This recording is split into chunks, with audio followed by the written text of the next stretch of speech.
안녕하세요. 심리치료사 박성입니다. 이번 영상에서는요, 심리검사가 뭐예요? 어디서 해요? 얼마예요? 심리검사를 하면 뭘 알 수 있어요? 이렇게 질문하시는 분들이 많아서 그분들을 위해서 준비했습니다. 심리검사는 신경정신과나 일반 정신과 또는 심리발달센터 또 심리상담센터 등에서 받으실 수가 있는데요. 가격은 20만원 후반대부터 30만원 후반대까지 가능하고요. 일반 성인일 경우 정신과에서 심리검사를 진행할 때는 의료보험 혜택을 받으실 수가 있습니다. 그런데 제 지인 중에서 취준생인데 너무 힘들어갖고 심리검사를 한번 받아보고 싶다. 그런데 혹시 이런 거 이력에 남아서 취직할 때 문제가 되는 건 아닌가? 이렇게 걱정하는 분이 있었어요. 그렇게 이력이 남을까봐 걱정되시는 분들은 의료보험 혜택을 적용받지 않으시면 이력에 남지 않습니다. 아동일 경우 부모님들의 검사가 일부 추가돼요. 그래서 일반 성인보다 가격이 조금 올라가게 돼 있습니다. 그리고 심리검사는요, 의사 선생님이나 또 심리상담 선생님이 하시는 게 아니고 임상심리사라는 분이 하게 돼 있는데요. 의사 선생님이나 심리상담사가 임상심리사의 자격을 가지고 있다면 심리검사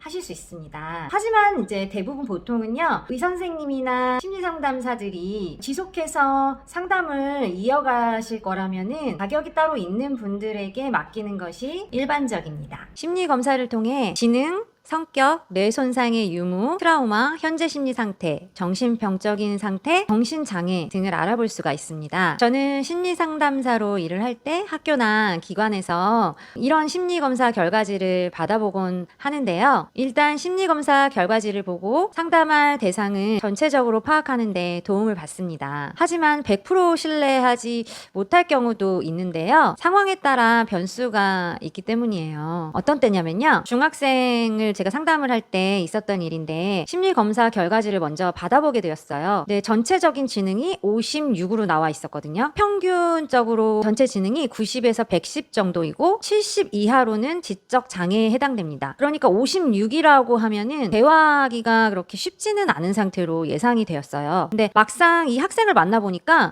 그렇지가 않은 거예요. 56이라니 너무 이상한데? 대화를 해보니까 한 80대 정도로 제가 예측할 수 있었거든요. 그래서 왜 그런가 한번 봤더니 이 아이는 외국에서 생활을 오래 했었고 또 우울증을 앓고 있었어요. 외국에서 오래 생활을 했을 때는 이 지능 검사를 할 때 우리나라에 대한 보편적인 어떤 질문과 상징에 대한 질문에 대해서는 전혀 대답을 하지 못했을 거예요. 그리고 우울증을 앓고 있는 분들은 대처하는 데 있어서 처리 속도가 굉장히 느립니다. 그래서 이 아이는 동작성에서 굉장히 점수가 낮았어요. 왜냐하면 느리게 했겠죠. 그래서 이제 이 검사 결과지를 100% 저는 신뢰하지 않고 이 아이는 이런 어떤 변수로 인해서 점수가 낮게 나왔겠구나 이렇게 판단을 하고 심리상담을 하기 시작했습니다. 이 검사에서 시사하는 바는요, 살아온 문화에 따라서 다소 점수 차이가 날 수 있다는 것과 정서적인 상태에 따라서 전체 IQ가 다소 올라갈 수도 있고 내려갈 수도 있고 그 역량의 차이가 달라질 수 있다는 거예요. 마음의 안정과 평안이 그 사람의 능력에도 큰 영향을 미친다는 것을 알 수 있겠죠. 그 반대로 심리검사 결과지가 굉장히 중요한 역할을 한 적도 있었어요. 제가 이거 초등학교에 가서 상담을 했었을 때였는데요. 초등학교 3학년 학생이었어요.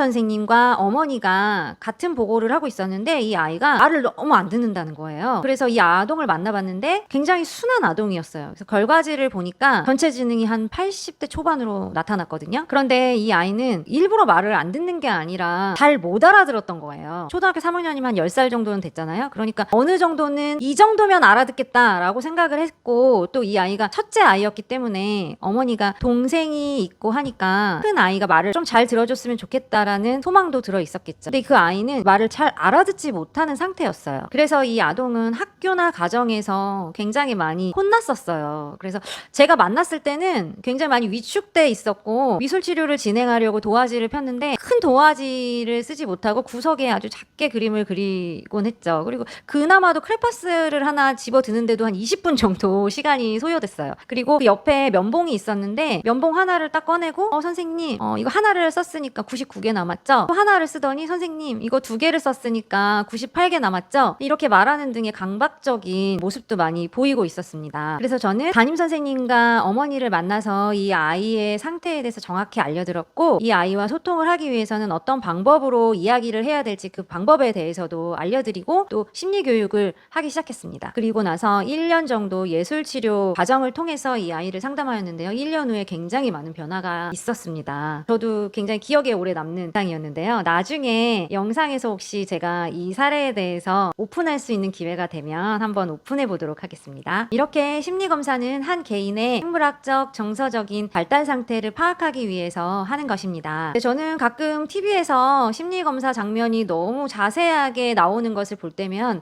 좀 안타까움을 느낍니다. 왜냐하면 그런 것들이 너무 이렇게 오픈이 된다면요. 정확하게 나중에 심리검사를 할 때 어떤 지표의 타당성이나 정확도가 오염될 수 있기 때문이에요. 그래서 조금은 어떤 건지 이렇게 소개는 할 수 있지만 너무 그 과정이 정확하게 나오는 것에 대해서 저는 좀 안타까운 마음이 많이 들었어요. 무분별한 오픈은 좀 자제했으면 좋겠다. 이런 개인적인 소망이 있습니다. 그리고 요즘에는 어떤 증상이 없더라도 내 진로는 어떨까? 나는 어떤 성향을 가지고 있을까? 이렇게 궁금해서 심리검사를 하는 경우도 많아요. 몸이 아프기 전에 예방 차원이나 건강검진 많이 하시잖아요. 나의 정신 건강에 대해서도 한번 궁금하다. 아니면 예방 차원에서 좀 알아보고 싶다. 이렇게 생각이 되실 때 너무 부담 갖지 마시고 제가 아까 알려드린 장소에 가셔서 심리검사 받아보시는 거 추천드립니다. 자, 오늘 영상 어때 궁금증이 좀 풀리셨나요? 저는 다음 영상에서 다른 주제로 다시 만나 뵙도록 하겠습니다.